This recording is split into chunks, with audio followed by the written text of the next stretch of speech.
So the question is, what are the differences between CT and CT angiography with respect to diagnosis and treatment? Well, the plain CT scan images the brain, and the primary use of the plain CT in the thrombolysis scenario is to exclude hemorrhage or another stroke mimic that you would not want to give TPA to. And it's also useful to tell you if the brain tissue is damaged beyond the point where you can actually help the patient. And it can actually lead you to understand situations where treatment might not be the way to go. So the brain CT scan is really to image the substance of the brain itself. The CT angiogram gets you an understanding of what the blood vessels to the brain are like, whether there are blockages and where those blockages are. So if there are blockages inside the brain, it tells you about patients that could be candidates for endovascular thrombolysis, for clot retrieval. But it also tells you that if there are narrow blood vessels within the neck, if this is a patient who could be a candidate for a revascularization surgery that might take place a few days later. So in both situations, if you think about rural centers versus tertiary care urban centers, the CT scan and the CT angiogram can both help you decide on treatment and whether or not that patient needs immediate transfer. The issue about when you would choose those two diagnostic treatment options, CT and CTA, it comes up a lot. I would give two answers to that. The future answer and what is being used at most of the tertiary hospitals in Calgary and Edmonton, and also really around North America and the world, is that pretty much every stroke presentation is having a CT and CT angiogram immediately, and that applies to major stroke where there's a big blocked artery in the intracranial circulation. It applies to minor stroke where you're looking to understand what's the cause of the stroke to intervene and prevent progression to a big stroke. It also applies to hemorrhage where you're trying to understand, is there a vascular abnormality such as an aneurysm or an arterial venous malformation. So we're in Calgary and Edmonton, we're routinely using both tests immediately. Now in the rural setting in Alberta right now, that is right now not a routine possibility at all hours of the day. It does require some training to be able to do a CT angiogram on patients, and so that there are certain technicians who have the appropriate skill, and they're not always available. So there are issues about availability that certainly come up and block this. So the answer for those situations is you need a plain CT for sure to make a decision about is this an ischemic stroke or a hemorrhagic stroke, and to make a decision about whether it's appropriate to perform thrombolysis or not. So you can make that decision right after the plain CT head. If it's possible, I think we're going to be moving to a future where over time we're going to be doing CT and CT angiogram on most patients with an acute stroke presentation. Tom? So in an acute stroke scenario, you need an interpretation immediately, so it has to really be immediate. So generally it's the stroke neurologist who's consulting. So in the north it's the telestroke neurologist, in the south it's the Calgary Stroke Program doc who's interpreting the CT scan to make a thrombolysis decision. And similarly, we're also looking at the CT angiograms to figure out whether this patient is a candidate for revascularization, endovascular therapy, or whether they have to be transferred to have a carotid surgery, for example. So that's who really needs to interpret the scans immediately. If we can get a radiologist to also interpret the scans immediately, I think it's useful as well, because occasionally there are technical problems, with the telestroke physician accessing the CT scan system, and it's really great to have a quick interpretation by a radiologist as a backup, and I've certainly used that on occasion. But in general, given the speed of interpretation that's required, it's usually the responding neurologist who has to have the ability to do that. Yeah, an important addition to that is that it's a teachable and learnable skill. So whereas right now, as Tom says, primarily it's it's a radiologist or a neuroradiologist who has a training and expertise, and the stroke neurologists who have training and expertise in interpreting acute imaging. It is a skill that can be learned and taught, and so one that we hope will gradually be learned by more and more physicians who are going to be treating stroke throughout the country. So one of the things about any kind of CT imaging is that, of course, it uses ionizing radiation, and so there is risk to that.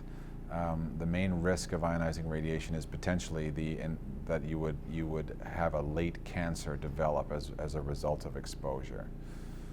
In stroke, where we're primarily dealing with folks who are often in their 70s and 80s, that risk is as close to zero as you can be. So the risk is essentially zero for developing a late cancer as a result of a CT scan. With CT angiogram, you are also it's a bit more radiation. Most of the radiation dose actually relates to the imaging of the great vessels from the heart, the aortic arch, up into the neck. The actual dose that's applied to the head is quite low. So it's certainly true that multiple repeated CT angiograms are to be avoided, but a single CT angiogram in the setting of a major ischemic stroke, even a minor stroke where you're trying to prevent someone developing a major stroke, is absolutely worth the risk. That risk is extremely low that you would develop a late complication of some kind of cancer as a result of exposure. There is a lot more radiation exposure with CT perfusion imaging, right? And it's probably several times more than exposure to CT angiogram. So that is one test that we tend to limit mostly to folks who are a little bit older, again in their 70s and 80s, who may not be at extreme risk from the test, and therefore the information is worth it to gather for that particular patient. So there's a very small risk of contrast nephropathy in the setting of an acute condition like stroke, where the additional information that you get from the CT angiogram can help you in a very meaningful way with the management of the patient and to actually improve their outcome. That small risk of contrast toxicity is justifiable. In patients where they've got diabetes or previous renal dysfunction, and that's known to the team prior, you can use low ionic strength contrast dye, CT angios, and we've done this a number of times, even in people with a degree of renal dysfunction, and sometimes you'll see a slight spike in the creatinine and then it comes back down afterwards with good hydration afterwards. So I think there is a risk, it's a small risk, and this is in people who are suffering from an acutely severe illness which could affect their life and produce lifelong disability. It's a justifiable risk. Yeah, I would just add to Tom, I completely agree with Tom, and a key point is that even after doing CT angiograms for many, many years, we've never ever seen a patient require dialysis as a complication of being exposed to intravenous contrast dye for a CT angiogram. We do see people sometimes have a little bump in their creatinine, but as Tom says, it always comes back to normal.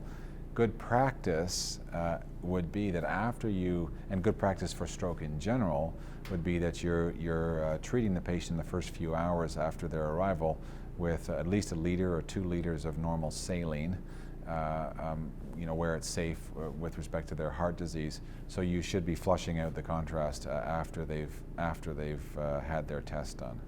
So in regards to imaging pathways, what you'll see, the ideal pathway will vary based on the center and the circumstances. So if we had an optimal speed of imaging, I think if you did a CT scan plus a CT angiogram with the first trip to the CT scanner, and this could all be done within a space of about 3 minutes, I think that's the ideal imaging modality, and you can make a thrombolysis decision based on that. And you have information on major blood vessel blockages right away. So that's probably the ideal pathway if we could do it fast enough all the time. Now, at the University Hospital, because we can make a thrombolysis decision most of the time on the plain CT scan, we will often stop after the plain CT scan quickly, give the bolus of TPA immediately, and then proceed with the CT scan afterwards. But practically very little has changed. We're still getting a CT scan and a CT angiogram very, very quickly within about 5 minutes of the first, or 5 or 6 minutes of the first CT scan slice. But it's our preference to save that extra 3 or 4 minutes and give the bolus prior to the CT angiogram. But practically speaking, they're both done very, very quickly. In a rural center, you might have a slightly different situation. For example, so if it's within regular hours, you may have the situation that the plain CT scan can be done immediately, and the center is not quite as fast with the CT angiogram, in which case you might then do the plain CT scan and then make a thrombolysis decision after the plain CT scan and then proceed with the CT angiogram. But in a situation where the center is actually fairly quick during daytime hours, you could probably proceed with both, because the chances are both will be completed before the doctors can actually connect for a thrombolysis decision. So, if your center is actually able to do both quickly, that's the recommended pathway. Do both quickly, and then the physicians will connect with all the information and make a thrombolysis decision. And doing that, if you're fast, will not delay the thrombolysis decision. That's important to keep in mind. Now, after hours, we have a slightly different situation, because in many rural areas and in some community hospitals, they have technologists in-house that can do a plain CT scan, but they can't do a CT angiogram. In that situation, you're pretty much obligated to make a decision for thrombolysis based on the plain CT scan, which can be done quickly, and then immediately call in the second tech. And so what will practically happen is, the patient goes to the CT scan, we get a plain CT scan, they go back to the ED, they get thrombolysis. While the infusion is running, the CT angio technologist arrives, and then you proceed with the CT angiogram. So the philosophy is still, you're doing both as quickly as you can, but the practicality after hours is to do the CT angiogram, there is this callback that's required, so why not proceed with thrombolysis first? I think in the tertiary centers where there is easy availability of personnel to perform these studies, it's a CT and CT angiogram, much as Tom's described. We do exactly the same thing in Calgary. Try to give the TPA after the CT scan, the plain CT is done, and then we are doing the CT angiogram immediately with that. In other centers around the world there and around Canada, it really depends on availability. So Tom made the important point that, again, if you don't have a technician available to do the CT angiogram scan, then you're a bit stuck, aren't you? And so you need to still think about treatment paradigms in parallel with your ability to gather existing information. So if that means you do the plain CT, then you give TPA, you wait for your technician to come in, stabilize the patient, do a telehealth consult, and then you're doing a CTA. In this case, the purpose of the CTA will be to decide, should I be transferring this patient for a higher level of care for endovascular treatment, for example. And these considerations also apply to other stroke types. It applies equally to hemorrhage, so intracranial hemorrhage, whether it's a subarachnoid hemorrhage or intracerebral hemorrhage. Understanding the vascular anatomy will help you make a decision about, is this someone I need to transfer immediately for neurosurgical intervention or endovascular intervention for an aneurysm, for example. Similarly, things apply for minor stroke and TIA. If there's a clear carotid stenosis, am I going to be required to transfer this patient for a higher level of care for intervention on the carotid artery? So there are lots of ways, really crucial ways, that vascular imaging becomes really important. The exact sequence that you'll get it depends on the availability of the people and the way your system is structured. Last comment is that there are other modalities. So there's CT perfusion imaging and MRI imaging, which has been used for stroke, and there are lots of people who are keen on those modalities. They're great and in many ways additive to the CT and CT angiogram. They give you more information. The limits are basically time and availability of resource. So you still must be able to treat quickly. So if you want to do all this extra imaging, you need to be able to treat quickly still. You can't have the imaging delay your treatment time. And this is an important concept, that you may be able to get exquisite and beautiful imaging from MRI, but perfection becomes the enemy of the good. And the good is to get the treatment in, and we don't necessarily need the perfect imaging to make that decision.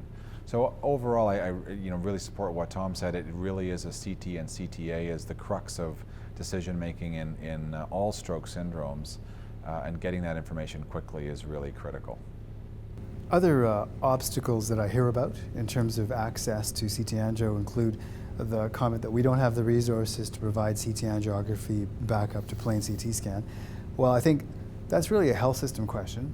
If you have a disease that has an average cost at 6 months of $40,000 with a severe stroke costing the system $140,000 or so at 6 months, and then probably closer to $175,000 or $200,000 a year, and that those costs accumulate for the next decade or so that they're alive.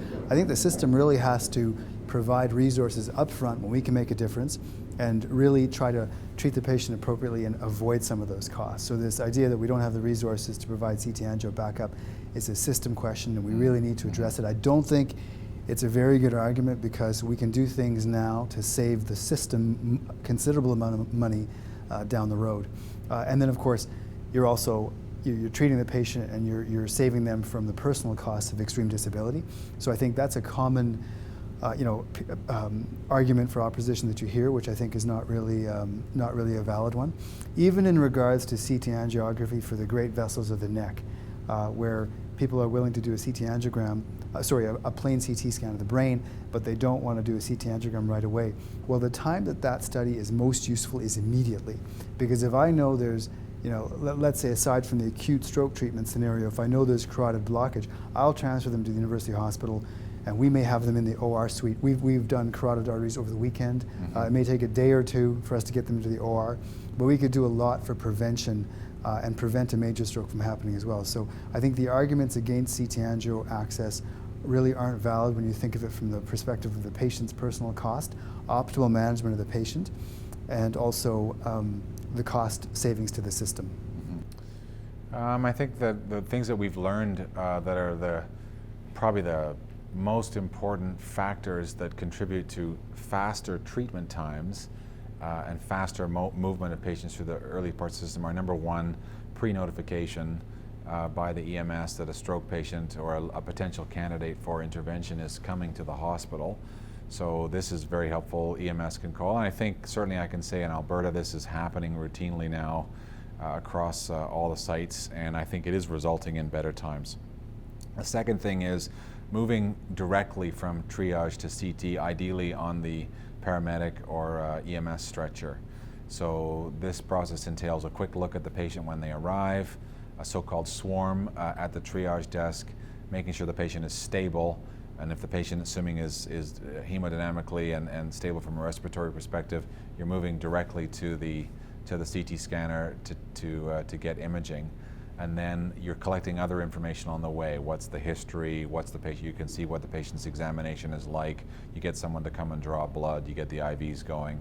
And once the scan is done, you need to make a really quick decision, ideally within 10 minutes of the time the scan's finished, about whether to give TPA or not. And then once you've got the imaging, then you can consult with ideally your telehealth physician if you're transferring the patient, or the idea would be, is the patient a candidate for endovascular treatment, and are you going to move the patient on to the tertiary center? So the ideal scenario is that the patient gets into triage, you have a quick swarm in 5 minutes, from triage to CT is 10 minutes, from CT to treatment decision is 15 minutes, and then from treatment decision to you're out the door again for endovascular is 15 minutes. So door to needle under 30, door in, door out under 45, and that gives us the best opportunity to get good outcomes in our patients. So if I had to give you 3 learning points as well for a site that wanted to improve its door to needle times, I'd echo what Michael just said, and I'd also say you need to have 3 things.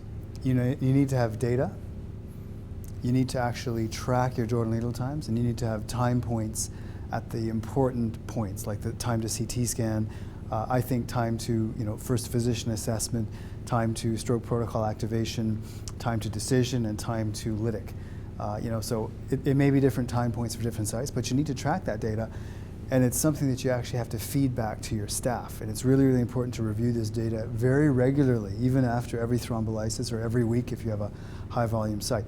So you need good data. The next thing you need good people to be involved in the process. So you've got good people. What you need to do is draw them into the process. You need to actually have regular meetings where they're invited. You need to invite lab services, diagnostic imaging, emergency, the stroke team, and everyone's got to be together, at least as many together as you can get possible, and actually reviewing the data, getting engaged, and you actually create a number of champions in different departments that actually help you move your process forward, and they solve problems for you. And then the third thing you need is a good process. So you actually need to work on your process. Like, we've got high ideals, And then sometimes we're frustrated as to why we can't deliver on them, and it's because we don't understand our process as well as we should. So you have to get familiar with those quality improvement techniques like process mapping. You know, all these different diagrams that actually show you how your process maps out, and you show them to your staff, and they become experts in them as well, and they start to see where things are done in series rather than in parallel. So those three things you need. You need to have good data, you need to engage your people, and you need to have a good process and review of your processes.